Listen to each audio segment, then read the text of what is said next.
Hi everyone, this is Aaron for Zollotech, and we're going to compare the Droid Razr to the iPhone 4S.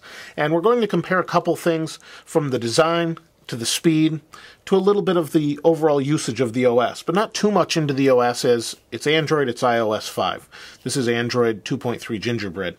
So let's first compare the phone themselves. As you can see, the Droid Razr is significantly larger, and that's due to its 4.3 Super AMOLED screen that has a screen resolution of 960 by 540.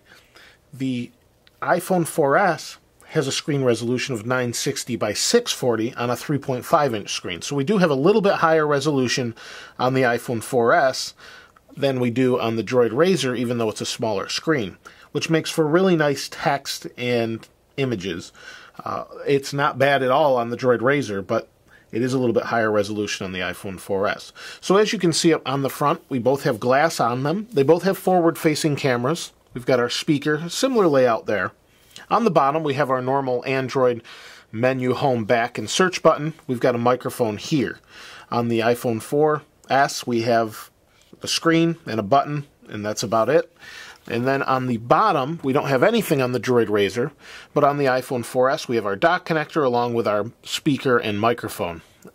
On the back, we have a glass back on the iPhone 4S. On the Razr, we have a Kevlar back. This is Kevlar, and we've got an aluminum frame around it. We also have 1080p 8-megapixel cameras in both, with flash next to both. We also have a speaker here, as opposed to being on the bottom of the iPhone 4S. On this side, we have our sleep-wake power button on the Droid Razr, along with our volume rocker. On the iPhone 4S, we only have a SIM card slot. On this side of the Droid Razr, we have a little door here that houses the 4G micro SIM card, along with a 16GB micro SD card, along with 16 gigabytes of internal RAM. The iPhone 4S here is actually a 32GB model, but there is a 16, 32, and 64GB variants that you can choose. We have our volume buttons up and down on this side of the iPhone. We also have a vibrate or silent switch on the side here. Currently it's on silent. I'll turn that off for now. On the top of the phones, we have a power on sleep wake button on the top of the iPhone 4S, along with a little microphone for noise cancellation and a 3.5mm headphone jack. On the top of the Droid Razr, we have a 3.5mm headphone jack, along with a micro USB and HDMI out. So let's go ahead and look at the front. This is Gorilla Glass on the Droid Razr, where the iPhone 4 and 4S don't say they have Gorilla Glass, but they have an equivalent.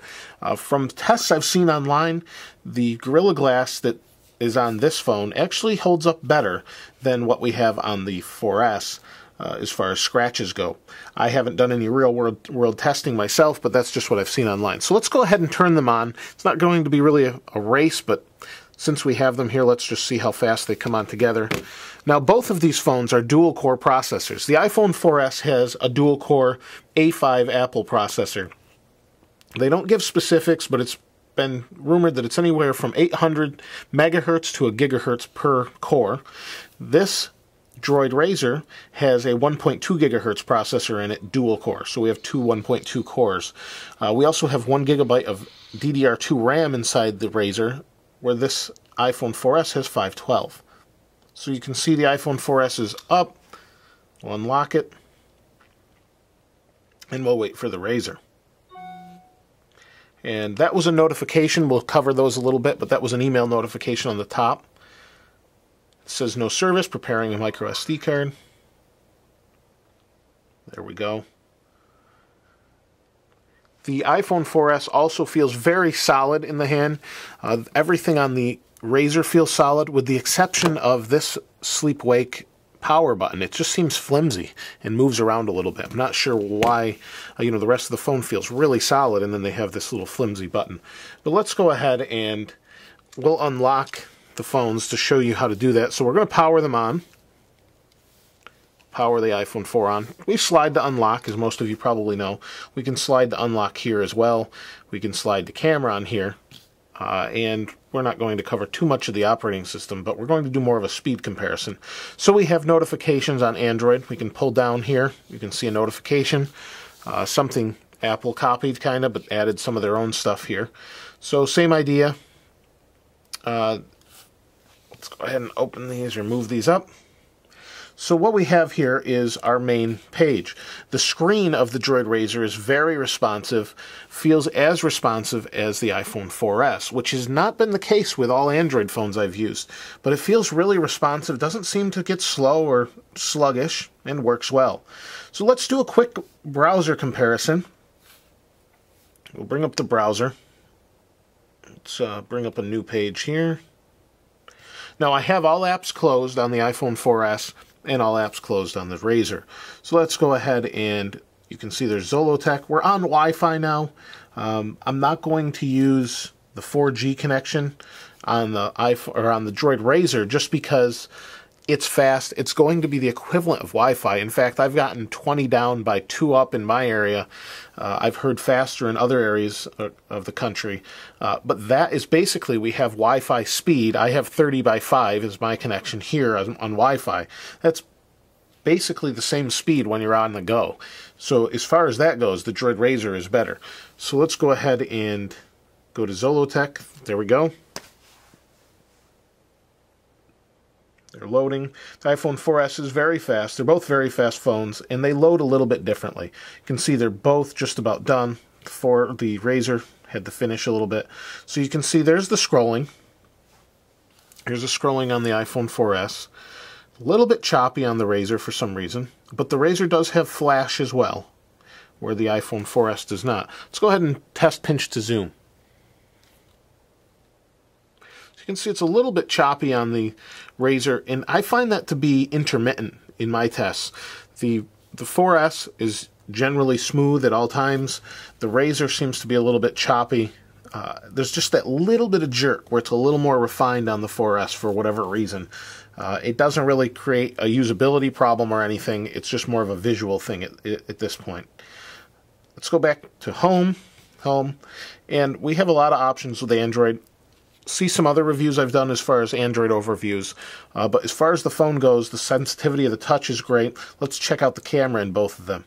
We hit camera, it opens, camera opens. They're similar speeds as far as that goes. I have the Droid Razr box behind here, so we'll just use that as a reference. I'll show you how quick it takes pictures. There we go.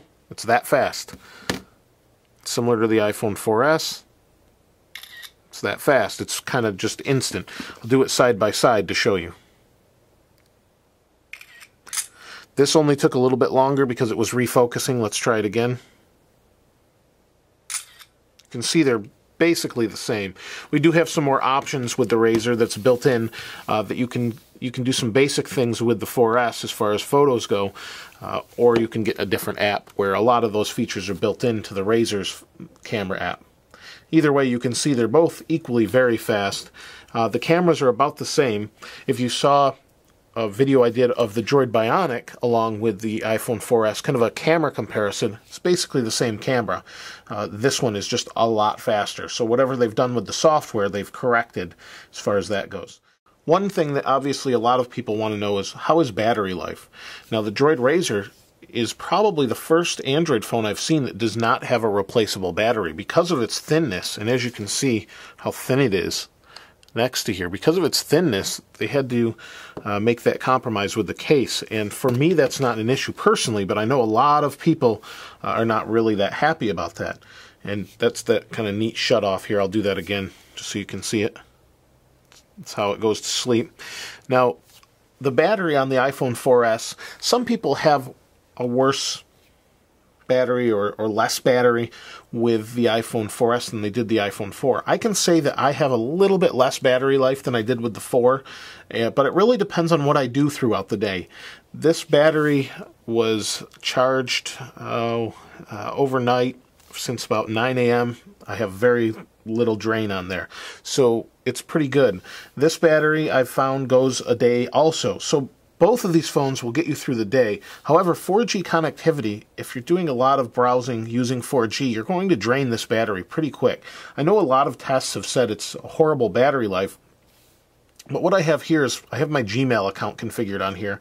I actually have more accounts on this phone than I do on the the Droid, but I kind of set them up similarly in that I check Pulse News. I use Pulse to Newsreader to check my news, and we have Twitter built in to the Android phone. So I'm checking Facebook, Twitter, those sort of things, and I get a full day out of the Razr. After using it a day or so, and the battery kind of learns how you're using the phone, and it seems to work fine. Now, there's actually some settings to help you out with that in the Razr, because they know you can't replace the battery. So there's a separate application, I believe, in here. I'm not sure exactly where they put it, but it was in here. There it is, Smart Actions. And what Smart Actions lets you do is kind of, we'll get out of that. So what Smart Actions lets you do is change things. So when you're at home, you can adjust the settings, adjust device settings at work, battery saver settings, things like that. I just have it on normal default, whatever it came with, and I'm able to get through a day. Now, I know that hasn't been the case. Some people have commented on the Droid Razr videos that it has horrible battery life. I just haven't seen that to be the case. It's been pretty good for me. I'm sure that in certain situations, if you have a low 4G signal, you're going to get worse battery life. That's just the way it works. But in my situation, right now I'm on 3G. The battery will last me the rest of the day. I'll get home, I charge it when I go to bed, and I'm good to go the next day. So I have the same result with the iPhone 4S. I can go a day or a day and a half on the 4S with my normal use. So I'm not really sure, other than my tests, what people are getting, but as far as that goes, I've had no problem. One of the things we often overlook on a phone is the actual phone functionality. A lot of people have asked me about the Droid Razr and what the phone quality is like. Phone quality is pretty good. We do have a simple dial pad. Let's go ahead and open that. We have a simple dial pad. We can type the numbers. It's responsive. It will find matches. I do have to blur it out just because there's some people's numbers. But you can find matches to whoever by typing in the number. And you have a decent dial pad. Sound is good through the speaker. People can hear you well. And there doesn't seem to be a problem. Same with the iPhone 4S. As opposed to the iPhone 4, they've supposedly fixed the antenna issues. I didn't really have that many issues, but I do notice I have a lot less dropped calls. In fact, I haven't dropped any calls except for when talking to someone on an iPhone 4 using my 4S. So my 4S has been rock solid as far as calls go. Call quality is good on both phones. I would say they're equal. The speaker is good on both, and there really isn't an issue there. It's a good phone as far as that goes.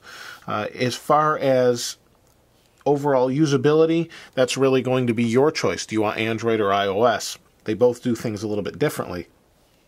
But that's not really what this comparison's about. It's more about the phone itself. Overall use in the hand, we talked about design a little bit.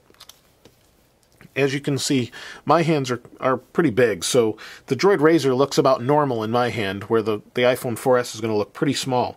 Usability, the 4S is an iPhone. They've been the same size screen. It's real easy to navigate across. Some people will find it challenging to type across with one hand on a Droid Razr just because how big the screen is. If I put them together, you can see how much bigger the Razr really is than the other phone. And while in the pocket, it's not a big deal because it's so thin, you hardly know it's there. But it is a concern if you want to do one-handed typing. If you're doing two, it's fine both ways. Everything's responsive. The 4S and the Razr are both great phones.